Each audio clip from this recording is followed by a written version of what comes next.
한국 기업들이 직면하고 있는 가장 큰 문제는 중국발 위협입니다. 한국 기업은 규제의 덫에 빠져가지고 계속 규제가 늘고 있습니다. 한국은 1980년대부터의 미국, 1990년대부터의 일본을 보면요, 다각화된 기업 그룹이 훨씬 더 효율적인 글로벌 기업과의 경쟁에서 밀리거나, 과거 우리 인터넷 혁명 시대에는 벤처 기업들이 많이 떠올라서 네이버도 나오고 카카오도 나오고 NC소프트도 나오고 했는데 지금 그런 기업이 잘 안 떠오르고 있어요.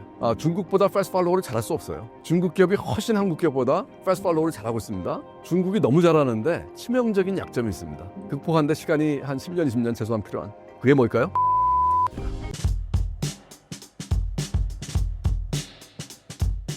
현재 대전환기의 한국 기업들의 글로벌 경쟁력이 떨어지는 이유를 뭐라고 보시나요? 지금 사실은 일단 AI 혁명 같은 경우에 지금 사실은 누구보다도 삼성전자가 빨리 잘 올라탔어야 되는데 한국을 대표하는 기업으로서 그게 좀 아쉬움이 있습니다. 그나마 다행인 건 SK하이닉스가 지금 잘 올라타고 있다는 거 저는 긍정적으로 보고 있고, AI 혁명, 아까 지오폴리틱스 이런 쪽에 한국 기업이 다 잘 못 올라타고 있다고 생각하지는 않고요. 예를 들어서 AI 혁명에도 일부 그런 하이닉스 같은 업체들, 또 전력기기, 아까 변압기라든지 아니면 원전 같은 이런 업체들은 앞으로 이거는 몇십 년 갈 테마 거든요. 원전 같은 경우에 미국이 트럼프 대통령이 행정명령을 발동시켜서 2050년까지 미국의 원전 발전량을 4배로 올리겠다. 미국 정부가 밀면 가겠죠. 뭐 4배까지는 아니더라도. 그리고 이제 EU도 지금 유럽의 많은 나라들이 탈원전하다가 지금 속속 탈원전을 포기하고 AI 혁명 때문에 또 전기자동차 보급, 반도체 공장, 스마트 팩토리, 또 기후변화, 모든 거는 전력 수요를 폭발시키는 요인들이거든요. 그래서 지금 우리나라도 한때 탈원전을 했지만 유럽에도 많은 나라가 탈원전을 했는데 속속 돌아서고 있습니다. 원전을 다시 짓겠다. 저는 이 시점에 한국이 절대 탈원전 가서는 안 된다. 이게 우리나라한테 엄청난 지금 몇십 년 울고 먹을 수 있는 이 성장 동력이 원전 쪽에 있다 생각하고 있기 때문에 이쪽을 키워야 된다. 신재생도 키워야 되지만 신재생 가지고 우리가 세계적인 경쟁력 확보하기 쉽지 않고요. 근데 원전은 우리나라가 세계적이다. 사실은 전 세계 풀 밸류 체인을 원전에 가지고 있는 나라 중에서 사실 양대 산맥이 프랑스하고, 프랑스보다 많이 떨어졌지만 한국이거든요. 나머지는 중국하고 러시아인데 거기는 서방 세계에서 채택할 확률이 낮고요. 이 지오폴리틱스 때문에. 그래서 서방 세계는 결국은 미국 원전, 근데 웨스팅하우스는 미국 원전이지만 설계 역량만 있고, 주기기제작과 시공은 대형 원전이 됐던 소형 모듈라 원전 SMR이 됐던 한국 업체한테 의존할 수밖에 없을 것이다.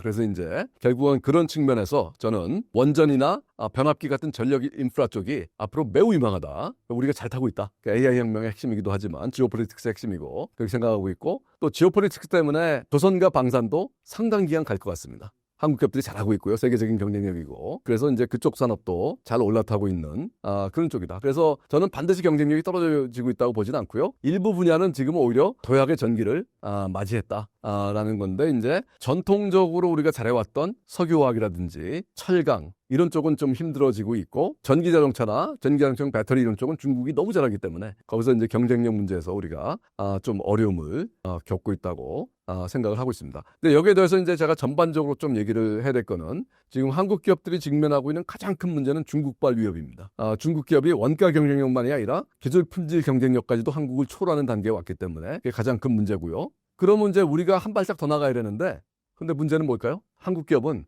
규제의 덫에 빠져가지고, 그게 좌파 정권이 들어오든 우파 정권이 들어오든 계속 규제가 늘고 있습니다. 한국은.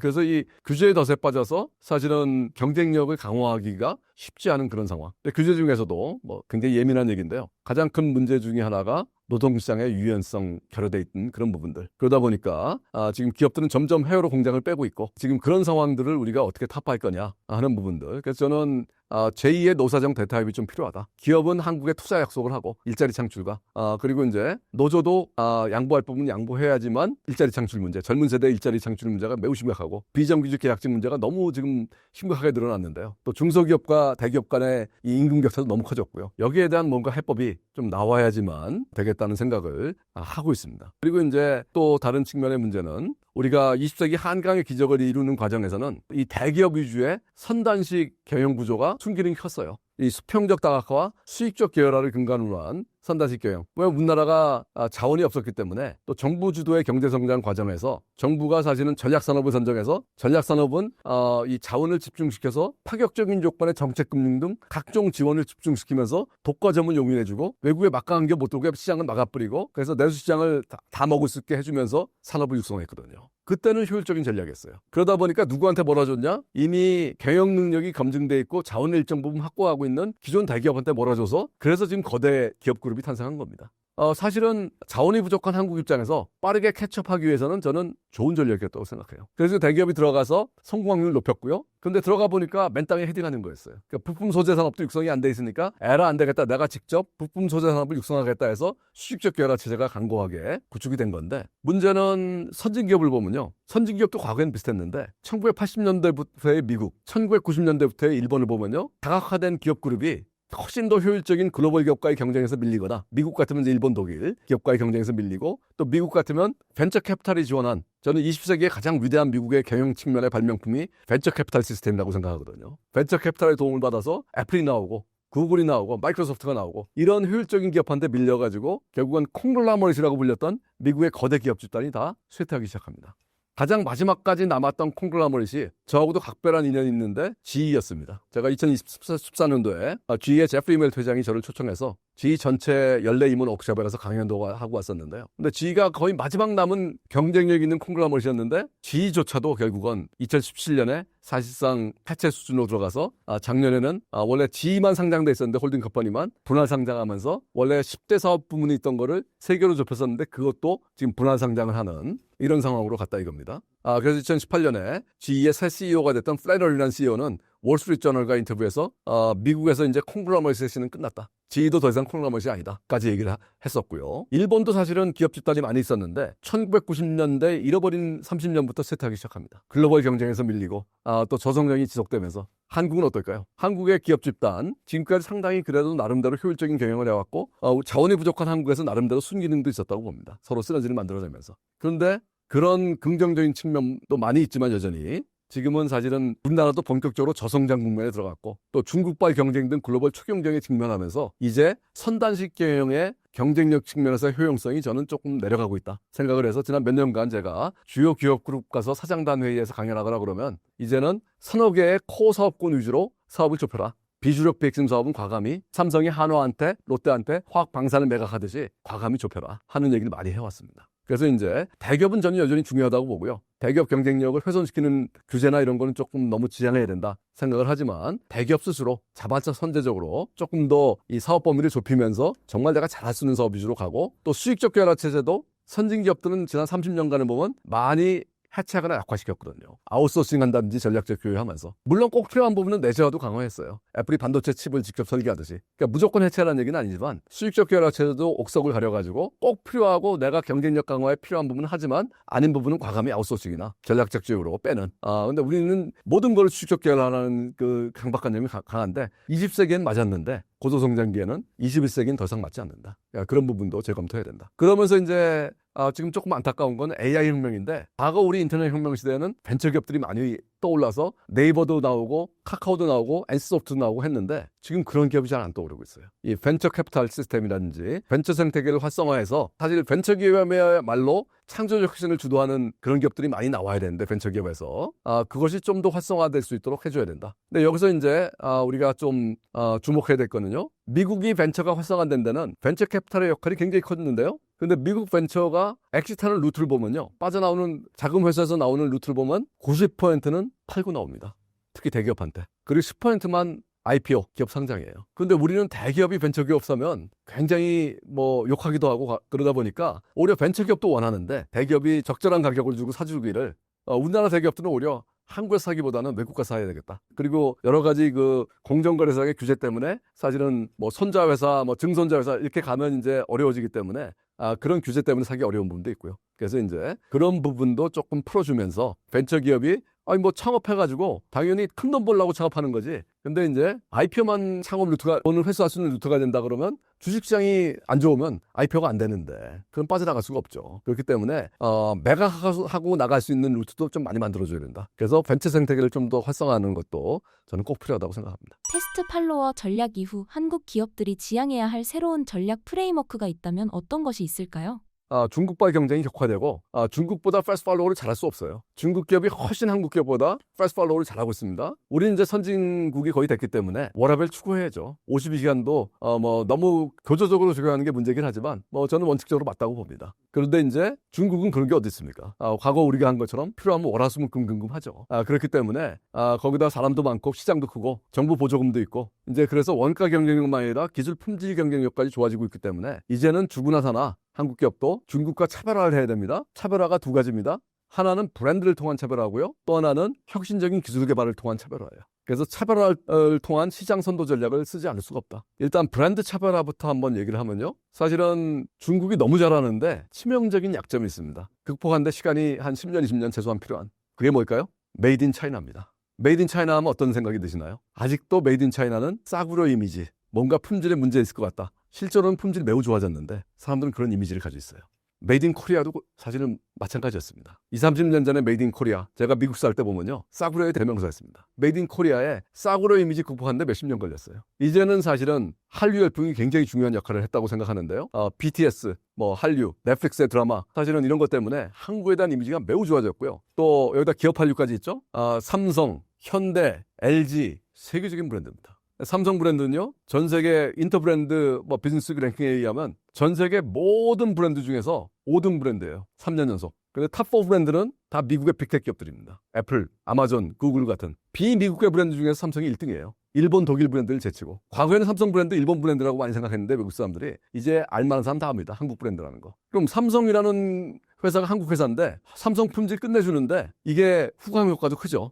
야, 메이드 인 코리아 좋구나. 한국 브랜드 경쟁이 좋구나. 근데 BTS 보니까 오징어 게임 보니까 야, 한국은 선진국이네. 그래서 지금 K-뷰티가 뜨고 있고요. K-푸드가 뜨고 있고요. 기업 한류도 같이 맞물려서 거세게 올라가고 있다. 이게 저는 중국과의 차별화의 핵심 포인트라고 봅니다. 그래서 이제 메이드 인 차이나의 중국 기업이 그 이미지를 극복하는 데는 시간이 오래 걸릴 것이다. 품질이 좋아져도. 그런데 컨트리 이미지도 컨트리 오브 오리진 이펙트라고 그러는데 한국의 국가 브랜드 이미지도 굉장히 올라갔고 한류 덕분에 여기다 기업 한류까지 거세게 불고 있기 때문에 이제 여기서 한 단계 더 끌어올려야 됩니다. 이제 어디까지 가야 될까요? 이제 삼성 브랜드가 이제 명품 반열로 올라가야 돼요. 그럼 이제 후광 효과가 더 커지는 거죠. 우리 기업이 사실은 LG의 가전이라든지 삼성의 휴대폰이라든지 현대자동차라든지 다 제가 보기에 세계 최고 수준이에요. 근데 브랜드 이미지를 아직 좀 더 끌어올릴 수 있어요. 그래서 이거를 명품 반열까지도 끌어올려야 된다. 지금 현대차의 제네시스 굉장히 브랜드 이미지 많이 끌어올리고 있고요. LG 가전도 유럽이나 미국 시장에서도 최고 반열로 올라가고 있기 때문에 삼성의 휴대폰 갤럭시 마찬가지고요. 이런 게 좀 더 많아지면서 이게 전반적으로 한국 기업 브랜드 이미지 또 메이드 인 코리아 이미지를 끌어올려야 되겠죠. 결국은 기술력 없이 끌어올린 브랜드는 또 사상무각입니다. 그렇기 때문에 이걸 끌어올리려면 한국 기업들이 좀 더 혁신을 잘해야 된다. 혁신적인 제품, 혁신적인 기술을 낼 수 있어야 된다. 그래서 이제 혁신을 통한 시장 선도를 어떻게 잘할 거냐? 이게 한국 기업이 이제 패스트 팔로우 전략을 탈피해서 혁신을 통한 시장 선도 전략 어떻게 잘할 거냐가 이게 시대적인 과제라고 볼 수 있고요. 저는 그래서 한 10년 정도 전부터 이걸 계속 부르짖으면서 우리가 혁신을 통한 시장 선도를 이제 해야 될 시대적 타이밍에 왔는데 이걸 잘하기 위해서는 우리 전략이 바뀌어야 된다. 조직 구조와 문화, HR 시스템이 다 바뀌어야 된다 하는 주장을 많이 해왔어요. 그래서 소위 양손잡이 조직을 구축하라 하는 얘기를 많이 해왔습니다. 영어로는 이제 ambidextrous organization이라고 그러는데요. 오른손잡이 조직은 뭘까요? 기존 조직입니다. 우리 기존 오른손잡이 조직이 세계 최고 수준이에요. 원가 낮추고 품질 올리고 우리가 패스트 팔로우 하면서 이걸 정말 잘했어요. 그런데 갑자기 확 갈 수는 없어요. 그러니까 이제 오른손잡이 조직의 장점은 계속 유지해야죠. 원가 낮추고 품질 올리는 것도 계속 중요하니까요. 유지해야 되는데 왼손잡이 조직, 별동대 조직을 별도로 육성한다. 이 왼손잡이 조직은 바로 창조적 혁신을 주도하는 조직입니다. 이 왼손잡이 조직은 기존의 오른손잡이 조직은 조직 문화나 시스템이 어떻게 됐었냐? 위계식 조직 구조, 의사결정 구조, 수직적 조직 구조, 그 다음에 실패를 용인하지 않는 조직 문화, 연공서열 위주의 굉장히 균질 인재 위주의 HR 시스템 이런 거였는데요. 그래서 이 오른손잡이 조직에는 그런 부분도 일정 부분 유지하면서 점진적으로 바꿔야 되겠지만 왼손잡이 별동대 조직에는 파격적인 시스템 변화를 가져와야 된다. 그래서 여기야말로 벤처 기업처럼 또 실리콘밸리 기업처럼 수평적인 조직 문화, 개방적이면서도 어떻게 보면 굉장히 유연하고 결국은 핵심은 외부 인재를 많이 영입해서 내부 인재와 외부 인재를 어떻게 잘 조화시키냐. 근데 외부의 우수 인재를 영입하려면요. 과거의 기존 오른손잡이 조직 같으면 위계식 조직 같으면요. 모난돌이 정맞습니다. 외부 인재가 들어오려고 그러지도 않고 들어와도 적응 못해요. 그렇기 때문에 이 왼손잡이 조직은 바로 그 외부 인재가 능력을 펼칠 수 있는 그런 굉장한 개방성, 유연성, 또 실패를 용인하면서 실패로부터 학습하는 조직 문화 이런 거를 기존 조직에 빨리 접목하면 콩가루 집안 되는데 이 왼손잡이 조직을 위주로 해가지고 그 접목을 해야 되고 또 왼손잡이 조직에는 그 아주 우수 인재를 영입해야 되기 때문에 기존 오른손잡이 조직과 평가 보상 시스템을 완전히 다르게 가져가야 돼요. 필요하면 이건 회장이 항상 강조한 것처럼 CEO보다 연봉 더 많이 받는 인재도 스카우트할 수 있어야 되고요. 그리고 뭔가 진짜 파격적인 혁신했을 때 파격적인 인센티브를 개런티해줘야 된다. 돈벼락을 맞을 수 있는 파격적인 인센티브를 개런티해주고 하는 그런 조직적 혁신이 필요하면서 필요하면 M&A도 그런 또 혼자 할 수는 없거든요. 그래서 외부의 우수 역량을 가진 인재를 많이 확보하고 있고 혁신적인 기술을 가진 기업들은 M&A를 적극적으로 하고 오픈 이노베이션, 개방적 혁신을 통해서 산학협력이라든지 외부의 혁신적인 기술을 가진 기업과의 파트너십을 지금보다 훨씬 강화해야 되는 거죠. 이번 신간 전략경영 마스터하기에서 사업 전략과 기업 전략 수립하는 방법에 대해 적어주셨습니다. 해당 내용에 대해 각각 일부분을 소개해 주신다면요. 책 전반에 걸쳐서 이제 구체적인 내용을 많이 했기 때문에 이 짧은 시간에 이걸 얘기하기는 굉장히 어려운 거의 미션 임파서블의 과제인데요. 책에 보면 자세히 설명해 놨고요. 단지 이제 요즘과 같이 저성장 초경쟁 상황에서는 사업 전략을 수립할 때 굉장히 강조했던 것 중에 하나가 핵심 역량을 잘 파악해서 경쟁자가 쉽게 모방할 수 없는 차별적인 혁신 역량을 잘 파악해서 이를 기반으로 어떻게 차별화할 것이냐 그 전략을 수립하는 것이 중요하다 하는 부분. 그래서 이제 핵심 역량을 실제로 어떻게 파악할 것인지 또 어떻게 핵심 역량을 기반으로 전략을 수립할 것인지를 책에 자세히 설명해 놨으니까 한번 보시기 바라고요. 그런데 이제 여기 사업 전략을 얘기할 때는 봐야 될 건 뭐냐? 전통 산업과 새로 떠오르고 있는 인터넷 기반 또 AI 기반의 플랫폼 비즈니스가 되는 사업 전략이 다를 수밖에 없다 하는 부분도 우리가 봐야 됩니다. 예를 든다면요. 전통 산업에서는요. 벤더 기업들, 공급업체들과의 관계가 어떻게 보면 제로섬 게임이었어요. 협력업체를 팔비틀어서 구매 단가를 싸게 가져가면 가져갈수록 내 이익이 올라갔습니다. 그런데 이 플랫폼 비즈니스에서는 에코시스템, 소위 생태계가 중요하기 때문에 우수한 벤더가 왜 나한테 들어오겠어요? 경쟁 플랫폼한테 가지. 그렇기 때문에 여기는 파지티브 썸 게임으로 줄 거 주고 받을 거 받고 확실하게 상생을 하고 공정하게 보상을 해줘야 된다. 또 플랫폼 비즈니스의 세계는 사실은 네트워크 효과가 작동하면서 고객의 숫자가 커지면 커질수록 이 고객 가치가 커지는 것을 우리가 네트워크 효과라고 그러는데 일단 네트워크 효과가 작동되게 되면요. 수학 체증의 법칙이라는 게 작동하면서 승자 독식으로 가는 현상이 발생하거든요. 뭐 자세한 내용은 책에 설명해 놨지만 그렇기 때문에 사실은 사업 전략 측면에서도 예를 들어 전통 산업에서는 보통 신제품 나오면 가격을 비싸게 책정하고 그 다음에 이제 규모의 경제가 생기면서 가격이 낮춰지는데 플랫폼 비즈니스에서는 오히려 공짜로 뿌리거나 아주 낮게 가격을 책정한 다음에 가입자 숫자가 늘어나면 그때부터 이제 본격적으로 어떻게 보면 더 좋은 가격 조건 회사 입장에서는 가격을 올린다든지 하는 그런 식의 거꾸로 된 전략을 펼쳐야 되는 상황이기 때문에 전통 산업의 사업 전략과 플랫폼 비즈니스의 사업 전략이 다르다는 점도 이 책에서는 자세히 설명을 해놨습니다. 그래서 사업 전략은 단일 사업의 전략이고요. 기업 전략은 복수의 사업을 가진 기업의 전략입니다. 그렇기 때문에 기업 전략의 핵심은 사실은 사업 포트폴리오를 어떻게 평가하고 조정하느냐 그 부분이에요. 제가 GE 갔을 때 이제 제프 이멜 회장하고 저녁을 같이 먹으면서 물어봤어요. GE의 CEO로서 당신의 가장 중요한 역할이 뭐냐? 딱 이렇게 얘기하더라고요. 나는 GE의 사업 포트폴리오의 매니저다. 단위 사업의 경영자가 구조조정 못하죠. 결국은 어떤 사업을 주력 사업으로 가져가고 어떤 미래 성장 동력 사업을 키우고 어떤 사업은 과거의 주력 사업이었지만 읍참 마속의 심정으로 축소하거나 매각할 거냐? 이 의사결정은 CEO가 해야 된다. 그래서 사실은 기업 전략의 꽃은 사업 포트폴리오를 어떻게 조정하느냐 문제고요. 그 과정에서 신규 사업도 하게 되고 M&A도 하게 되고 사업 구조조정도 하게 됩니다. 그래서 사업 포트폴리오 조정을 어떻게 해야 될지 또 신규 사업의 성공 요건은 뭔지 M&A 성공 요건은 뭔지 구조조정을 어떻게 해야 되는지 이 책에 자세히 설명해 놨습니다. 마지막으로 신사임당 구독자분들께 한 말씀 부탁드립니다. 전략이 그 어느 때보다 중요한 시대에 저는 살고 있다고 생각합니다. 국가적으로도 매우 중요하고요. 국가 차원에서도 사실 전략이 중요한 이유는 뭐냐?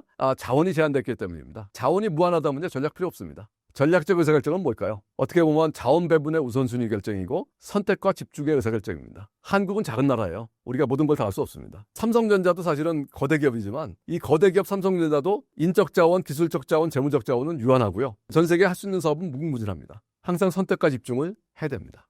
저는 개인도 마찬가지라고 봅니다. 개인도 가지고 있는 자원, 시간 유한합니다. 제가 이제 학부나 MBA에서 전략 수업을 하게 되면 마지막에 바로 이 전략적 사고라는 게 개인의 커리어 플랜에도 매우 중요하다 하는 얘기를 하거든요. 그래서 이제 단기, 중기, 장기로 전략적 비전 내지 목표를 설정하고 이걸 달성하기 위해서 나는 어떤 방안을 채택해야 된다. 그거는 사실은 개인의 커리어 플랜이라든지 인생 설계에도 저는 매우 중요하다고 생각을 하고 있고요. 또 신사임당은 주식 투자하시는 분도 많이 보는 걸로 알고 있는데 저는 사실은 이 전략의 관점이 주식 투자할 때도 매우 중요하다. 그래서 사실은 숫자만 보고 투자하시면 안 될 것 같고요. 세상이 어떻게 바뀌고 있다. 세계 시장의 패러다임이 어떻게 변화하고 있다. 산업의 패러다임이 어떻게 변화하고 있고 거기서 수혜보는 기업, 경쟁력 있는 기업은 뭐고 아닌 기업은 뭐다. 저도 주식 투자 30년 동안 해왔지만 제가 30년 동안 해오면서 가장 저한테 수익률이 높았던 방안은 바로 세상이 돌아가는 걸 보면서 패러다임 변화를 읽으면서 그 패러다임 변화에서 누가 주도하고 있고 어떤 기업이 결국은 가장 경쟁력이 있는지 그걸 보면서 저는 투자를 해왔습니다. 그래서 지난 몇 년간도 엔비디아, 팔란티어 이런 기업들 굉장히 주가가 낮을 때 투자해서 지금 수익률이 상당히 좋게 구현한 것들 결국은 이 패러다임 변화를 보면서 또 거기서 가장 경쟁력 있는 기업이 누구냐 보면서 투자를 하시는 게 저는 투자 관점에서도 굉장히 좋다고 보고 그러려면 무엇보다도 이 전략적 사고가 굉장히 필요하다. 그래서 전략적 사고를 함양하는데 제 책들이 조금이나마 도움이 됐으면 합니다. 감사합니다.